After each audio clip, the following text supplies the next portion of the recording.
Good morning, students. Myself, Kirti Rani from Government Senior Secondary School, Barwala. आज की Edusat की video में आपका स्वागत करती हूँ। आज +1 बिजनेस स्टडी के इंटरनेशनल ट्रेड से रिलेटेड कुछ टॉपिक लेकर आए हैं हम। Today's topics are scope of international trade, अंतरराष्ट्रीय व्यापार का क्षेत्र। दूसरा टॉपिक है ways of entering international trade, अंतरराष्ट्रीय व्यापार में प्रवेश के तरीके। इन दोनों टॉपिक को हम डिटेल में पढ़ेंगे आगे। तो पहला टॉपिक रहेगा हमारा अंतरराष्ट्रीय व्यापार का क्षेत्र। मीन्स इसमें क्या क्या चीज़ें इंक्लूड होती हैं ये बताने जा रहे हैं। हाँ जी, तो स्कोप ऑफ इंटरनेशनल बिजनेस, अंतरराष्ट्रीय व्यापार के क्षेत्र में सबसे पहले आता है trading. Trading means export and import of goods, वस्तुओं का आयात और निर्यात। जब कोई देश किसी दूसरे देश को वस्तुएं बेचता है तो वह उसका निर्यात व्यापार है। मीन्स वो वस्तुओं का निर्यात कर रहा है। और जब कोई दूसरे देश से वस्तु खरीदता है तो इसका मतलब वो आयात कर रहा है। तो ट्रेडिंग के अंतर्गत वस्तुओं का आयात और निर्यात आता है। मीन्स एक देश किसी दूसरे देश को वस्तु बेच रहा है या उससे वस्तुएं खरीद रहा है। ठीक है, हर एक देश में इस उद्देश्य के लिए कोई ना कोई यूनिट्स एस्टेब्लिश की जाती हैं। ठीक है ना, कुछ इकाइयां स्थापित की जाती हैं जो वस्तुएं खरीदती और बेचती हैं। जैसे कि हम इंडिया की बात करें, इंडिया में एक्सपोर्ट हाउसेज हैं और स्टार ट्रेडिंग हाउसेज हैं जो कि वस्तुओं का आयात और निर्यात करती हैं। सेकंड जो अंतर्राष्ट्रीय व्यापार के अंतर्गत आता है वो है आयात और निर्यात, सेवाओं का आयात और निर्यात, export and import of services. देखिए, गुड्स और सर्विसेज में फर्क है। गुड्स में कोई ना कोई फिजिकल प्रोडक्ट होगा, ऐसा कोई प्रोडक्ट जिसकी फिजिकल एग्जिस्टेंस है, मतलब उसका अस्तित्व है, आप उसे देख सकते हैं, आप उसे छू सकते हैं। लेकिन जो सेवाएं होती हैं, आपको पता है, उसे हम देख नहीं सकते, छू नहीं सकते, महसूस कर सकते हैं। जैसे हम आमतौर पर आपको समझाते हैं कि डॉक्टर हमें सर्विस देता है, जितने भी प्रोफेशनल्स हैं, टीचर्स हैं, वो हमें सर्विस प्रोवाइड करते हैं, वो हमें कोई प्रोडक्ट नहीं बेचते। इसी तरीके से इंटरनेशनल बिजनेस में भी एक देश किसी दूसरी देश से सेवाएं ले सकता है। विभिन्न देश आपस में सेवाओं का आदान प्रदान करते हैं, आयात और निर्यात करते हैं। तो सेवाओं का आदान प्रदान अंतरराष्ट्रीय व्यापार के क्षेत्र में आता है। सेवाओं में आप बैंकिंग सेवाएं, बीमा की सेवाएं और आईटी कंसल्टेंसी हो गया, ये सब इंक्लूड कर सकते हैं। थर्ड पॉइंट जो इसमें इंक्लूड है वो है आउटसोर्सिंग। आउटसोर्सिंग का मतलब होता है जब एक फर्म अपना कोई काम किसी दूसरी फर्म से करवाती है तो उसे आउटसोर्सिंग बोलते हैं। इंटरनेशनल वे में हम बात करें तो किसी एक कंट्री की कोई कंपनी जब अपना कोई काम किसी दूसरी कंट्री की कंपनी से कराती है तो उसे इंटरनेशनल आउटसोर्सिंग कहते हैं। ठीक, आपको और समझाएं तो जैसे कोई कंपनी कोई प्रोडक्ट प्रोड्यूस कर रही है, सपोज कर लो कार प्रोड्यूस कर रही है। ठीक है, यूएसए की कोई कंपनी है जो कि कारों की मैन्युफैक्चरिंग में इंडल्ज है, तो वो कार मैन्युफैक्चरिंग करती है। लेकिन जो कार के पार्ट्स हैं, कुछ पार्ट्स जैसे सीट्स हो गई, व्हील्स हो गए, वो इंडिया की किसी कंपनी से बनवा लेती है और उन पार्ट्स को लेकर फिर फिनिश्ड गुड्स में यूज करती है और अपना फिनिश्ड गुड्स तैयार कर लेती है। कई बार कुछ कंपनी पूरा का पूरा प्रोडक्ट भी क्या करते हैं, दूसरी कंट्री से बनवा लेते हैं और फिर अपने ब्रांड नेम के अंडर सेल कर देते हैं। तो आउटसोर्सिंग में हम सर्विस दूसरी जगह से लेते हैं। इसमें दो कैटेगरी इंक्लूड की है हमने। First is sourcing and marketing, sourcing और विपणन। इसमें क्या होता है, कोई फॉरेन कंपनी, मतलब एक देश की जो कंपनी है वो क्या करती है, किसी दूसरे देश में अपनी यूनिट एस्टेब्लिश कर लेती है, अपनी एक इकाई स्थापित कर लेती है। ऐसा वो इसलिए करती है क्योंकि उस देश में जो संसाधन हैं वो सस्ते हैं।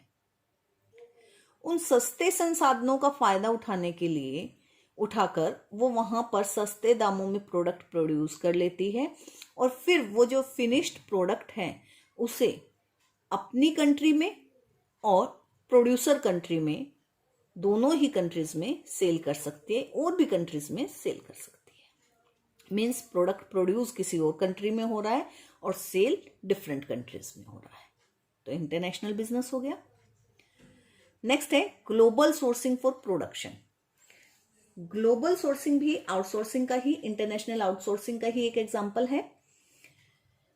इसमें कंपनियां क्या करती हैं, कंपनियां वस्तु का उत्पादन तो अपने देश में करती हैं, लेकिन उसमें यूज होने वाला जो रॉ मटेरियल है वो डिफरेंट कंट्रीज से परचेज कर लेती हैं।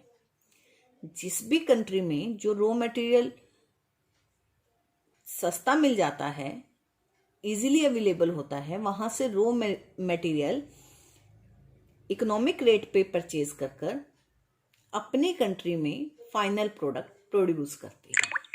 ठीक, तो ग्लोबल सोर्सिंग फॉर प्रोडक्शन में क्या किया जाता है, बाहर से कच्चा माल मंगवाया जाता है, प्रोडक्शन अपनी ही कंट्री में की जाती है। तो यहां भी दो देश इंक्लूड हो गए, इसलिए ये भी किसके अंतर्गत आता है, अंतरराष्ट्रीय व्यापार के अंतर्गत आता है। फोर्थ पॉइंट है अपना फॉरेन इन्वेस्टमेंट। फॉरेन इन्वेस्टमेंट, विदेशी निवेश। विदेशी निवेश को भी दो हिस्सों में बांट सकते हैं हम, एफडीआई फॉरेन डायरेक्ट इन्वेस्टमेंट और सेकंड है portfolio investment. Foreign direct investment क्या है, इसके अंतर्गत कोई विदेशी निवेशक किसी दूसरे देश में निवेश करता है। निवेश का मतलब है वो वहां पर अपनी कंपनी एस्टेब्लिश करता है, जैसे एमएनसीज होती हैं। ठीक है, एमएनसीज जो होती है मल्टीनेशनल कंपनीज, वो किसी दूसरी कंट्री की होती हैं और एस्टेब्लिश किसी और कंट्री में की जाती है। ठीक है, अब वहां पे कंपनी एस्टेब्लिश कर रहा है, पूरी मैनेजमेंट कंट्रोल किसका होगा, फॉरेन कंट्री का होगा। ठीक है, तो फॉरेन डायरेक्ट इन्वेस्टमेंट। और दूसरा तरीका है पोर्टफोलियो इन्वेस्टमेंट। पोर्टफोलियो इन्वेस्टमेंट में क्या होता है, जो कंपनी एस्टेब्लिश होती है वो उसी कंट्री की होती है। हम एग्जांपल से समझें तो इंडिया में ऑलरेडी जो एग्जिस्टिंग कंपनीज हैं, कोई भी लगा लो, रिलायंस है, टाटा है, और बहुत बड़ी बड़ी कंपनीज हैं। जब कोई फॉरेन इन्वेस्टर उन कंपनीज की शेयर, डिबेंचर, कोई भी सिक्योरिटी परचेज करता है, ठीक है, तो वो क्या कहलाएगा, उसका पोर्टफोलियो इन्वेस्टमेंट। पोर्टफोलियो इन्वेस्टमेंट करने से फॉरेन इन्वेस्टर का कोई भी कंट्रोल हमारी कंपनी पे नहीं होगा। ठीक है, मैनेजमेंट और कंट्रोल इंडियंस की रहेगी, इन्वेस्टमेंट फॉरेनर्स भी कर सकते हैं। ठीक, तो ये दो तरीके हैं फॉरेन इन्वेस्टमेंट के। ये भी किसके अंतर्गत आते हैं, अंतरराष्ट्रीय व्यापार के क्षेत्र के अंतर्गत आते हैं। तो 4 पॉइंट किए हमने अंतरराष्ट्रीय व्यापार के क्षेत्र में। Number 1 export and import of goods, जिसे हमने ट्रेडिंग कहा। दूसरा export and import of services. तीसरा इंटरनेशनल आउटसोर्सिंग और चौथा फॉरेन इन्वेस्टमेंट। हाँ जी, तो नेक्स्ट टॉपिक है हमारा veg of entering international business, अंतरराष्ट्रीय व्यापार में प्रवेश के तरीके। अंतरराष्ट्रीय व्यापार में प्रवेश के 5 तरीके हैं। Number 1 contract manufacturing, number 2 licensing, number 3 franchisee, number 4 joint venture number 5, setting up wholly owned subsidiaries. हाँ जी, तो इन सबको बारी बारी से हम डिटेल में पढ़ रहे हैं। तो पहला हमारा टॉपिक है कॉन्ट्रैक्ट मैन्युफैक्चरिंग। कॉन्ट्रैक्ट मैन्युफैक्चरिंग में क्या रहता है, देखिए, company of a country takes the responsibility of marketing of the product and services produced by company of another country specialised in production. यहां एक देश की कंपनी किसी दूसरी देश की कंपनी जो कि उत्पादन में विशेषज्ञ है उसकी प्रोडक्ट और सर्विसेज के विपणन की जिम्मेदारी लेती है। मीन्स क्या हुआ, देखिए ध्यान से, यहां 2 कंपनियां इंक्लूड हो गई। यहां पर 2 कंपनियां हैं। हमने सपोज कर लिया एक कंपनी है ABC, ठीक है, इंडिया की, और दूसरी कंपनी है XYZ कंपनी, जापान की। ठीक, अब ये जो ABC कंपनी है इंडिया की, ये क्या करे, ये प्रोडक्शन कर रही है, ठीक है। जापान की XYZ कंपनी ने इंडिया की एक कंपनी ABC कंपनी को एक कॉन्ट्रैक्ट दे दिया, उसके साथ एक एग्रीमेंट कर लिया कि आप हमारे लिए हमारा प्रोडक्ट प्रोड्यूस करेंगे under the technical know how provided by the foreign company. ध्यान से समझना, जापान की कंपनी ने कॉन्ट्रैक्ट दिया ABC कंपनी को कि आप हमारे लिए हमारा प्रोडक्ट बनाएं, जिस प्रोडक्ट को बनाने के लिए जो टेक्निकल नॉलेज है, तकनीकी ज्ञान है, वो हम देंगे। उस प्रोडक्ट को प्रोड्यूस करने का दिमाग, फॉर्मूला, ठीक है, तकनीक, वो हम देंगे आपको। हमारी तकनीक के अनुसार आप प्रोडक्ट को बनाइए, और वो प्रोडक्ट फिर क्या करेंगे, जापान वाले उनसे परचेज कर लेंगे और अपनी कंपनी के नाम के से बेचेंगे, ब्रांड नेम में, ठीक है, अपनी कंपनी के ब्रांड नेम में के अंडर सेल करेंगे। मीन्स फिनिश्ड गुड्स प्रोड्यूस तो हुआ इंडिया में, लेकिन प्रोड्यूस होने के बाद सप्लाई किसको कर दिया गया, जापान को। अब जापानीज कंपनी उस पर अपना ब्रांड नेम लगाएगी और फिर उसे डिफरेंट कंट्रीज में सेल कर देगी। देखिए, आप इसको और भी अच्छे एग्जांपल से समझ सकते हैं। इसको समझने के लिए एक और एग्जांपल ले लीजिए। आपने इंटरनेशनल कंट्रीज की कुछ मेजर कंपनी सुनी होंगी, ब्रांड नेम सुने होंगे, रिबॉक, नाइकी, रिबॉक, एडिडास। ये जो ब्रांड नेम है हमारे, ये क्या करते हैं, ये एक लोकल प्रोड्यूसर को कॉन्ट्रैक्ट दे देते हैं, ठीक है। टेक्नोलॉजी यही देंगी कंपनीज, ठीक, टेक्निकल नॉलेज प्रोवाइड करेंगी और टेक्निकल नॉलेज के अंडर प्रोडक्ट प्रोड्यूस करवाएंगी किसी लोकल मैन्युफैक्चरर से। लोकल मैन्युफैक्चरर से प्रोड्यूस करवाने के बाद उसके ऊपर अपना ब्रांड नेम लगा देंगी और फिर उसे उस कंट्री में भी, प्रोड्यूसर की कंट्री में भी, और फिर डिफरेंट कंट्रीज में अपने ब्रांड नेम से सेल करेंगी, ठीक। तो इसमें बेनिफिट क्या है, देखिए, कंपनी को तो बेनिफिट है, उसे अलग अलग कंट्री में अपनी प्रोडक्शन यूनिट नहीं एस्टेब्लिश करनी पड़ती, ठीक। और जो प्रोड्यूसर कंपनी है उसे क्या है, उसे बेनिफिट है कि उसे इतना बड़ा कॉन्ट्रैक्ट मिल जाता है, लार्ज स्केल पर वो प्रोडक्शन कर लेता है, टेक्निकल नो हाउ भी मिल जाती है, क्वालिटी का स्टैंडर्ड हाई हो जाता है, ठीक है ना।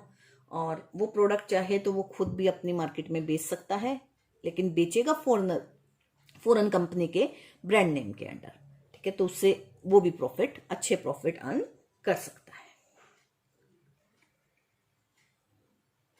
नेक्स्ट है आपका लाइसेंसिंग। लाइसेंसिंग सेकंड वे है इंटरनेशनल मार्केट में एंट्री करने का। लाइसेंसिंग क्या है, देखिए, a company of one nation gives permission to the company of some other nation to use its name, patent, trademark, technology, copyright, marketing skill, etcetera, ठीक है। एक देश की कंपनी क्या कर रही है, दूसरे देश की कंपनी को परमिशन दे रही है कि वो उसका नाम, पेटेंट, ट्रेडमार्क, टेक्नोलॉजी वगैरह यूज कर सकती है to help the other company sell the products produce by itself. किस लिए यूज कर सकती है? जो उस कंपनी ने प्रोडक्ट प्रोड्यूस किए हैं उन प्रोडक्ट्स को सेल करने के लिए, उसको सेल करने में हेल्प प्रोवाइड करने के लिए वो परमिशन दे देती है कि आप हमारा पेटेंट, हमारे ट्रेडमार्क, टेक्नोलॉजी वगैरह यूज कर सकते हैं। तो लाइसेंसिंग क्या है? एक तरह की परमिशन है। लाइसेंसिंग क्या है? एक तरह की परमिशन है जो एक देश की कंपनी किसी दूसरे देश की कंपनी को प्रोवाइड कर रही है। Who gives the licence? जो लाइसेंस दे रहा है वो कौन है? Licensor. Who gives the licence? Licence देने वाले को क्या कहेंगे? Licensor. Who takes the licence? Licence लेने वाले को क्या कहेंगे? लाइसेंसी। लाइसेंस देने वाले को लाइसेंसर और लाइसेंस लेने वाले को लाइसेंसी कहा जाता है। हाँ जी, आपको मैं बता दूं कि लाइसेंस देने वाली कंपनी को क्या फायदा है, क्यों वो किसी दूसरे देश की कंपनी को अपना ब्रांड नेम यूज करने देगी। इसके बदले में वो उससे चार्ज करती है रॉयल्टी, फीस लेती है उससे, ठीक है, रॉयल्टी या फीस चार्ज की जाती है।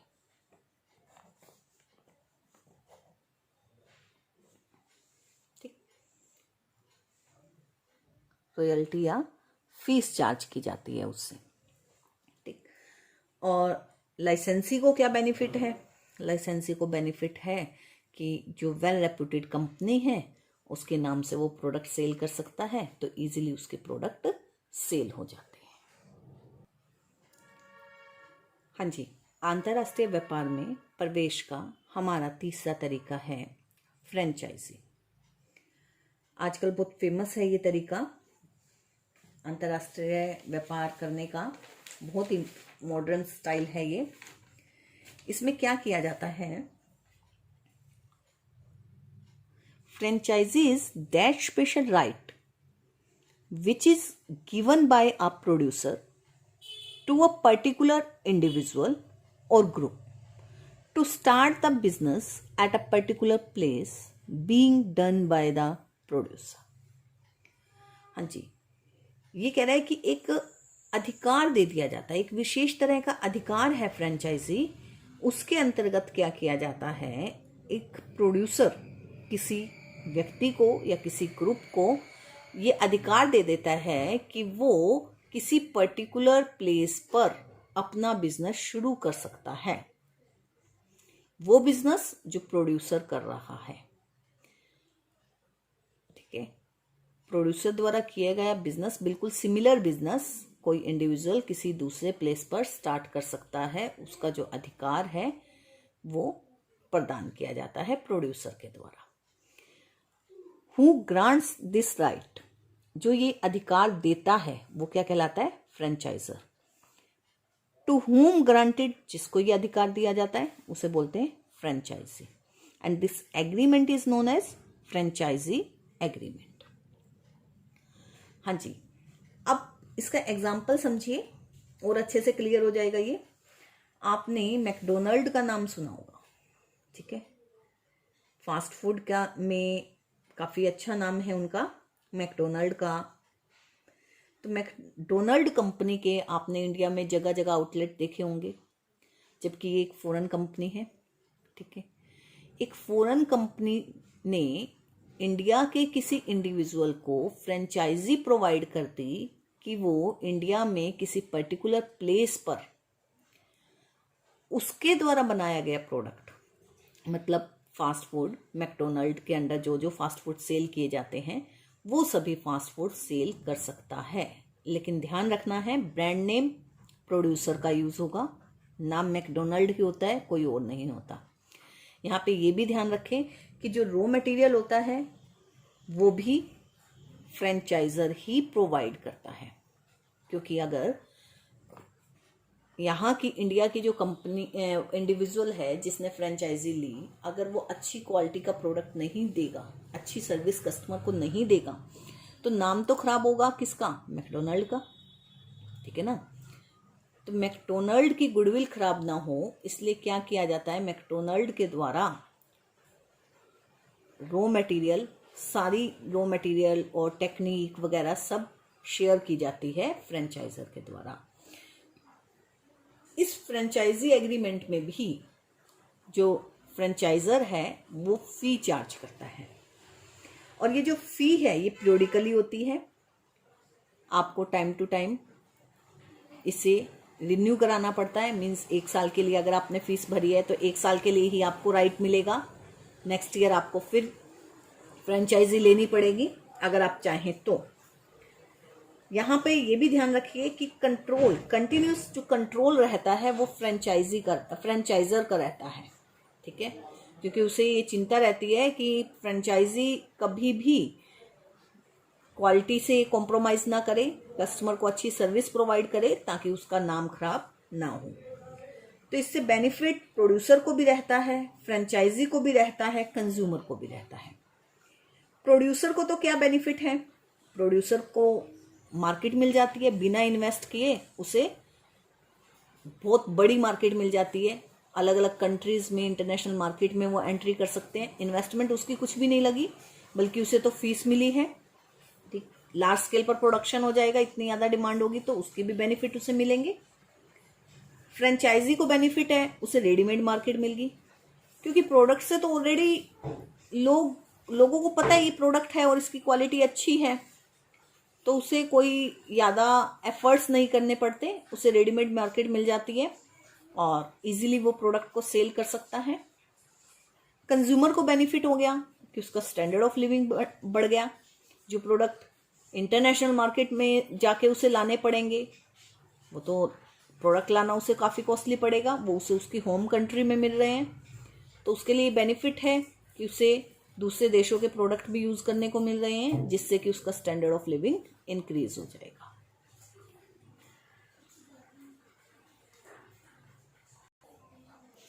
हाँ जी, 4th पॉइंट है ज्वाइंट वेंचर, संयुक्त साहस। इसमें क्या रहता है, when 2 business enterprises agree to join together to establish a new enterprises for mutual gains and for a common objectives is known as joint venture।